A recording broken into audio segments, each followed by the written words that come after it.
ও অনিমিকা আবাসনের আবাসিকবৃন্দ যারা এই অনুষ্ঠানে উপস্থিত হয়েছেন তাদেরকে শুভ রবীন্দ্র জয়ন্তীর উষ্ণ অভিনন্দন জানাচ্ছি। আজ 25শে বৈশাখ আমাদের চেয়ারম্যান মহাশয় তিনি রবীন্দ্র প্রতিভার দিক দর্শন সম্বন্ধে যে আলোচনা করলেন খুবই সুন্দর, তার উপরে আমার কিছু বলার নেই।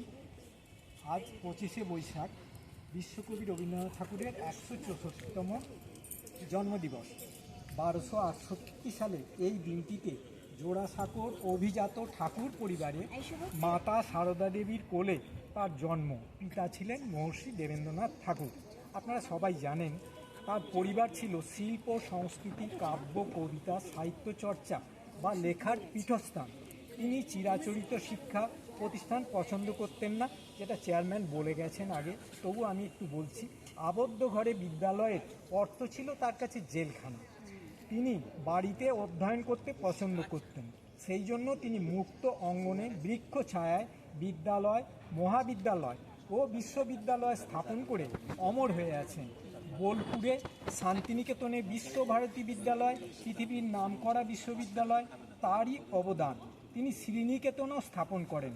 কবিগুরু রবীন্দ্রনাথ ঠাকুরের গান, কবিতা, নাটক, ছবি, গীতিনাটক প্রভৃতি প্রচুর বইপত্র রচনা করে তার লেখা তাকে অমর করে রেখেছে। বেতার অনুষ্ঠান তৎকালীন তাকে ছাড়া কল্পনা করা যেত না, এখনও তাই।